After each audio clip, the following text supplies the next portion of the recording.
guys start off and introduce yourselves to our site visitors, just so I can keep everybody's voice straight? Yeah, I'm Joel. I'm Benji. We're from Good Charlotte. Awesome. Well, thank you guys so much for joining me. How excited are you for this, run of tour dates? I mean, the crowd has been amped up down there. We've been watching everybody run into the barricade. They hit the thing like that, so they... Yeah, we're very excited. I mean, it's very special for us to come back here to the TLA. This is probably the first real club we ever got to play, and this has been such an important place to us. We started our career here in the late 90s, and just it's a special place for us. And to come back to the East Coast after being away for so long, and to play these shows, it's really special. And I feel like these shows.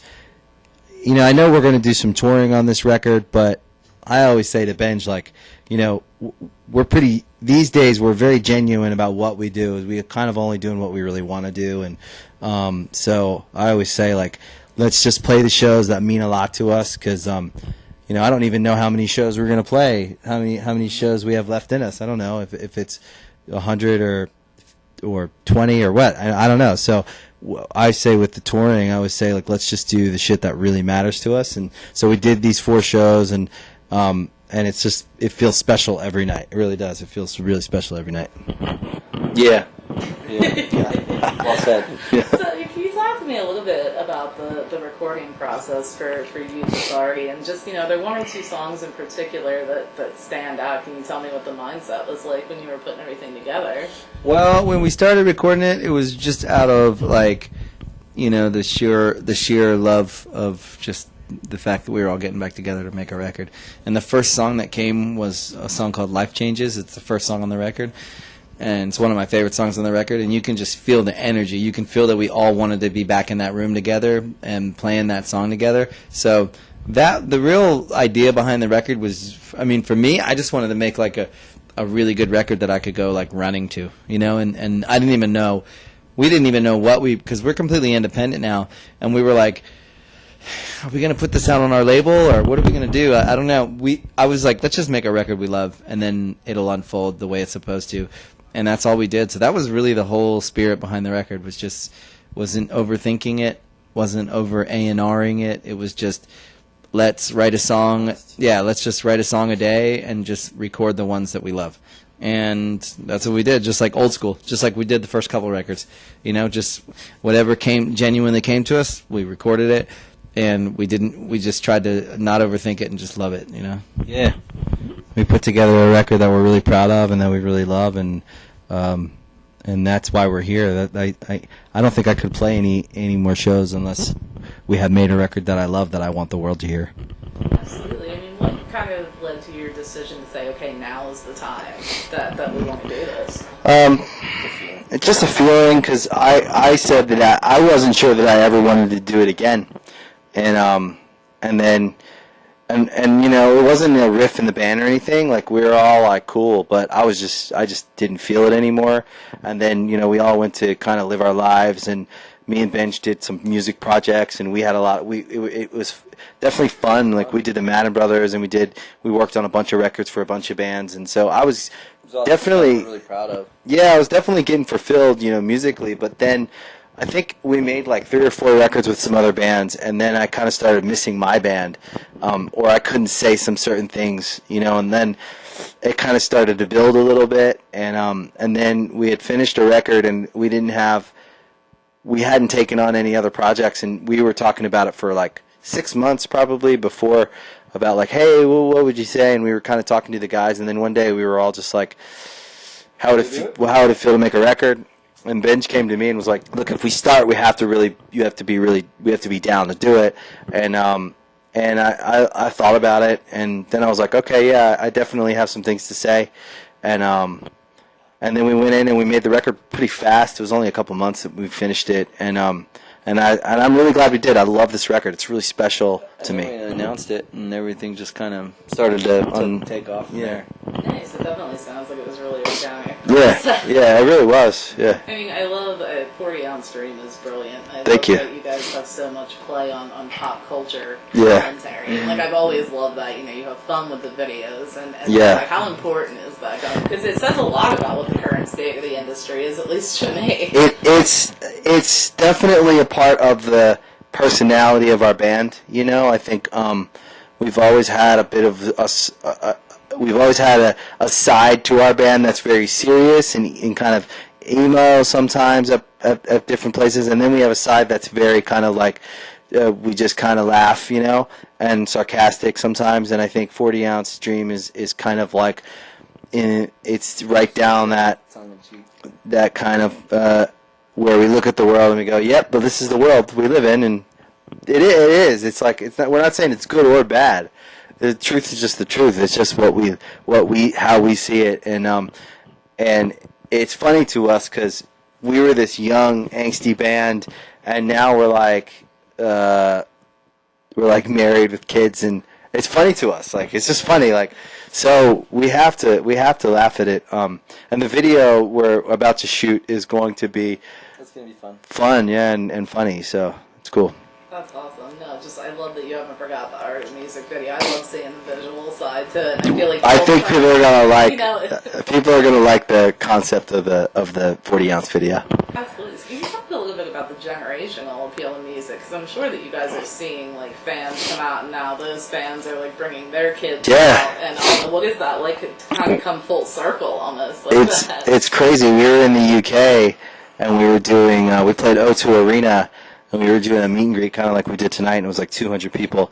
And it was all like 16, 17-year-olds who were seeing us for the first time.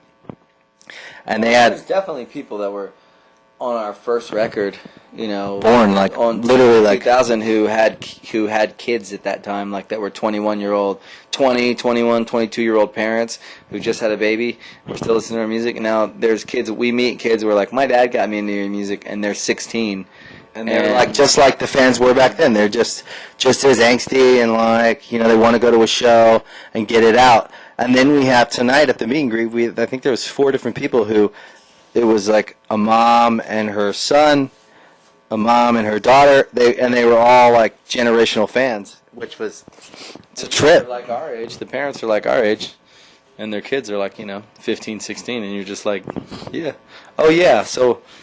I am definitely old enough to be some of the fans' parents. Yeah, no. It's crazy. It's like it's very. You wonder when that day was going to come. Well, it's here. Yeah.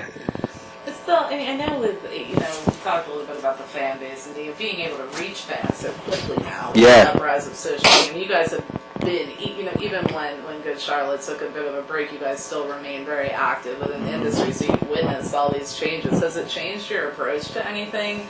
Even with like this release, because now it's like everybody wants that instantaneous feedback, like immediately. Yeah, I think You just adapt with the times. Yeah, we've tried to roll with it. I mean, social media wasn't a thing when we were around, and then we went away, and obviously over the last 6 years, I've tried to stay, current with, but at the same time, there is a language to it that like kids. They speak a different language, but I think we have enough of it that we can, we keep up and fans can keep up with us. But it is like we talk about it all the time. I mean, when we started touring, there were no iPhones. There were no, we were driving in a van using road atlases. I remember when smartphones came out, camera phones came out. That was still I mean, I remember when we were in Japan in like 2003 or 2005, and we saw camera phones, and we went, "Oh shit! Like it's over." Yeah, it's gonna be crazy, but it's cool. But yeah, it's cool. It's like to look out from the stage now and see that because you're out there performing. Now we're used to it. At first, you were like, "This is weird." Now it's weird if you don't see phones. Yeah, it's crazy. Yeah. I always appreciate someone though who's just watching and taking. Well, I mean, really though, like when you think about it, tonight there'll be 1,000 or 1,200 people or whatever.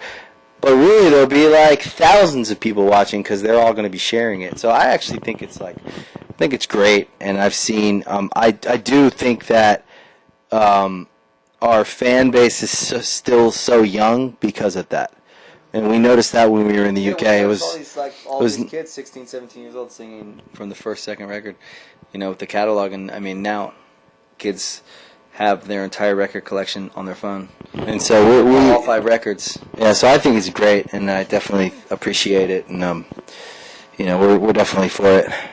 How hard is it for you guys to craft the set list now? I mean, it's got to be a little bit of a challenge. These are the ones that There's you a have lot- to put it in there, but then, obviously I'm sure you want to get some new stuff in there too. So. Yeah, well, tonight we're only playing 2 new songs because we're but when the record comes out in July, so on Warped Tour we'll be playing some more of the new record. But again, though, that set isn't that long, so it's definitely it's kind of hard to put the set list together. We try to just ask the fans what they want to hear. Everyone happy. What's it going to be like to kind of revisit the Warp scene again? I know it's like rock and roll boot camp. I'm really looking forward to that. I think it's going to be a fun summer. It's been so long since we've been there, and I think it's a great way to kind of come back out and play some shows. So I think it'll whip us into shape.